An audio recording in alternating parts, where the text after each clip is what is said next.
콜레스테롤은 우리 몸에서 꼭 필요한 물질이에요. 이유가 있어서 만들어내는 것이기 때문에 병원에서 콜레스테롤 수치가 높다라는 진단을 받았다면 무조건 약을 먹고 덮을 일이 아니라 왜 콜레스테롤 수치가 올라갔지? 그 이유를 생각해 볼 필요가 있어요.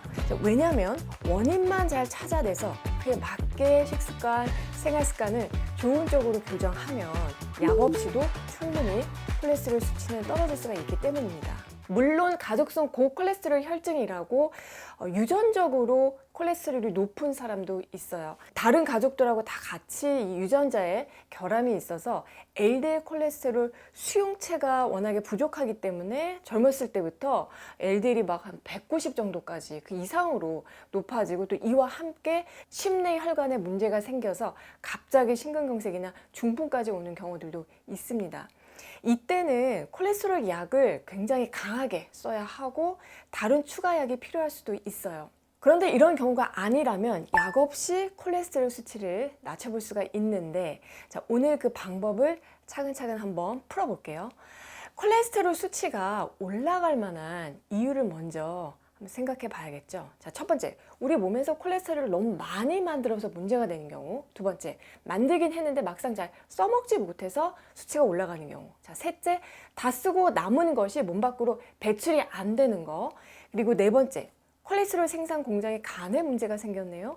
그리고 마지막으로 어떤 음식이건 간에 콜레스테롤에 영향을 줄 만한 음식을 너무 많이 그리고 자주 먹어서 이렇게 5가지 상황으로 우리가 한번 볼 수가 있습니다.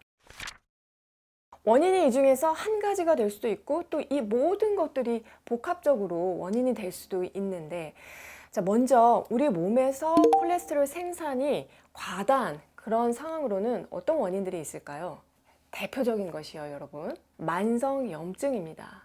염증은 원래 손상된 세포를 복구하는 기전인데 염증이 만성화되면서 더 깊어지거나 또 염증이 한 군데만 있는 게 아니라 여기도 생기고 저기도 생기고 이렇게 여러 군데 생기면 정말 끝도 없이 계속되는 분들이 참 많아요. 대표적으로 혈관에 미세 염증이 자주 생길 수가 있는데, 예를 들어 혈압이 조절이 잘 안 돼서 혈관을 너무 세게 때리다 보니까 혈관벽에 미세한 상처들이 생길 수가 있고요.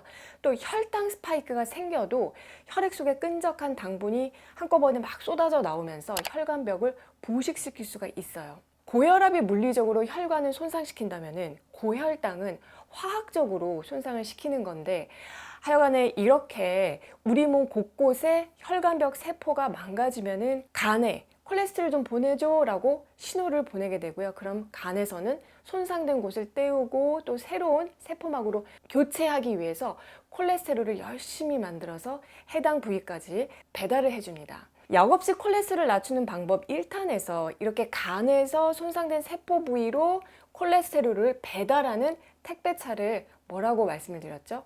그렇죠. 저밀도 지질 단백질, LDL 콜레스테롤이라고 했죠. LDL 콜레스테롤은 무조건 나쁜 콜레스테롤이라고 알고 계신 분들이 많은데, 여러분 만약에 이 LDL이 부족해서 콜레스테롤 수송이 잘 안 되면은 오히려 망가진 세포의 회복이 제대로 안 돼서 문제가 생길 수가 있습니다. 그래서 LDL 콜레스테롤은 죄가 없습니다.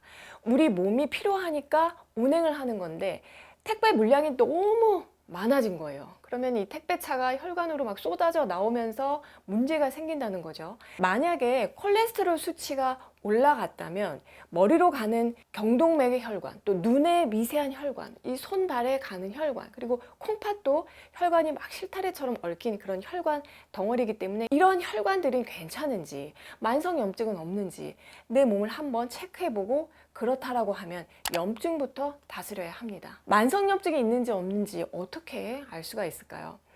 염증을 달고 사는 사람은요, 일단 피부부터 칙칙하고 노화가 급격히 진행이 되고요. 또 자도자도 피곤하고 이 외에도 제가 염증 편에서 알려드린 그런 신호들이 나타날 수가 있으니까 영상 참고하시고요. 혈당, 혈압과 함께 염증부터 일단 다스려 보셨으면 해요. 우리 몸에서 콜레스테롤을 많이 만들어내는 또 다른 범인이 있는데요. 바로 내장지방입니다. 내장지방이 쌓이면서 뱃살이 두둑해지고 또 허리둘레가 늘어나면은 동시에 인슐린 저항성이라는 것이 생기게 돼요.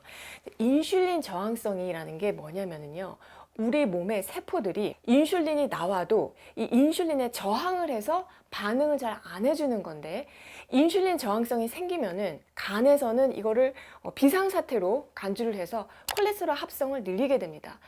그래서 어느 날 병원에서 콜레스테롤 수치가 높네요, 약을 드셔야겠어요 라고 얘기를 들었다면은 가장 먼저 여러분이 시도해야 할 것이 바로 뱃살을 빼는 거예요. 식단 조절하고 일주일에 3회 이상 운동하셔야 하고 2회 이상 근력 운동 하셔서 내장 지방 줄이고 체중 감량부터 해보셔야 합니다. 체중이 한 5%만 줄여도요, LDL이 15% 감소해요. 콜레스테롤 생산량이 많다 보니까 이 수치도 올라가는 또 다른 이유가 있는데요. 스트레스입니다, 여러분. 뻔한 얘기 아니야? 라고 할 수 있지만 그렇지 않은 게 우리 몸에 생존 반응이기 때문이에요. 무슨 얘기냐면, 사람은 스트레스를 받잖아요. 그러면 바짝 긴장을 해서 어떻게 해서든지 이 상황을 대응해 보려고 하는데, 정신적인 스트레스를 받아도 스트레스가 되고, 또 과로 때문에 몸이 힘든 것도 스트레스예요. 그렇죠?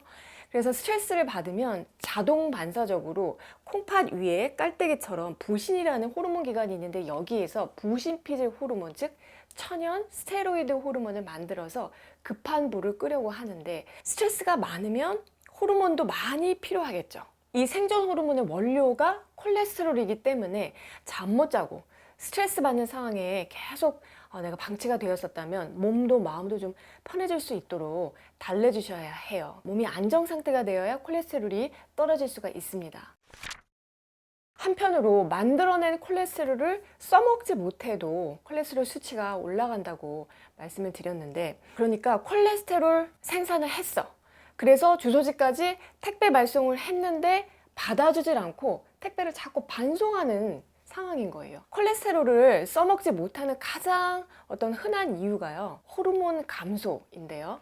난소나 고환에서 콜레스테롤을 원료로 성호르몬을 만들어야 하는데, 갱년기가 되면은 호르몬이 잘 만들어지지 못하잖아요. 그래서 이 콜레스테롤 수치가 올라가는 경우들이 많고, 또 에스트로겐 같은 여성 호르몬은 그 자체로 간에서 콜레스테롤 생산량을 억제하는 작용이 있기 때문에 여성 호르몬이 고갈이 되면은 더더욱 LDL이 올라가게 됩니다. 부신도 마찬가지예요. 부신 역시 피곤해지면은 콜티솔 호르몬을 만드는 기능이 떨어지기 때문에 콜레스테롤 일종의 재고가 쌓일 수가 있다는 거죠. 그래서 수치가 올라가게 되고, 그 다음에 쓰고 남은 콜레스테롤을 배출하는 게 느려져도 혈중 콜레스테롤이 쌓이게 되는데요. 갑상선 기능과 큰 관련이 있어요. 갑상선 기능이 저하돼서 순환이 느려지면서 이 혈액 속에 LDL 콜레스테롤 수치가 올라가게 되는데, 심지어는 아직은 저하증이 아니더라도 그냥 그 전 단계, 그러니까 갑상선 자극 호르몬이라고 하는 TSH 수치만 조금만 올라가도요, LDL이 올라갈 수가 있기 때문에 특히나 여성분들 같은 경우는 콜레스테롤 검사를 할 때 갑상선 기능은 이상은 없는지 꼭 같이 확인해 보시는 게 좋아요. 이 경우라면 갑상선만 치료를 하셔도 이 LDL 수치가 정상으로 돌아오게 됩니다. 그리고 마지막으로 가장 중요한 내용인데요. 콜레스테롤 생산 공장인 간에 문제가 생기면 콜레스테롤 수치가 올라갈 수가 있어요. 간이 스트레스를 받아서 기능이 항진된 상태를 한의학에서는 간열이라고 하는데, 간이 열받은 거죠. 간이 열받은 상태가 되면은 공장이 오작동을 해서 콜레스테롤을 과잉 생산할 수가 있고요. 또 담즙을 생산하고 배출하는 간주 소설 기능이 떨어져도 LDL이 올라가게 됩니다. 쓰고 남은 콜레스테롤은요, 간에서 원래 담즙으로 만들어서 밖으로 배출을 하거든요. 그런데 이 과정에서 문제가 생기면 혈중 콜레스테롤 수치가 올라가는 거죠.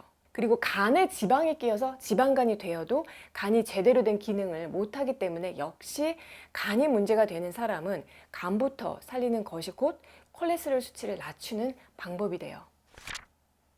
오늘 내용을 정리하면, 우리 몸에서 콜레스테롤을 너무 많이 만들거나 만든 걸 제대로 활용하지 못하거나 쓰고 남은 걸 배출하지 못하거나, 또 전체적인 이 콜레스테롤 대사를 조절하는 간 기능에 문제가 생기면 콜레스테롤 수치가 자연적으로 높아지기 때문에 약으로 콜레스테롤 수치를 내릴 생각만 하지 말고요, 콜레스테롤이 올라가는 근본적인 원인을 해결하는 게 좋다라고 말씀을 드렸는데요. 6가지 방법으로 염증을 다스리고 내장 지방 빼셔야 하고요. 또 스트레스 관리하셔야 하고 호르몬, 갑상선, 간 기능까지 잘 살펴야 한다라고 알려드렸어요. 지금 콜레스테롤 때문에 고민이신 분들께 좀 도움이 되는 영상이었으면 하고요. 음식으로는 어떻게 콜레스테롤을 낮출 수 있는지 콜레스테롤을 낮추는 방법 3탄에서 이어갈게요.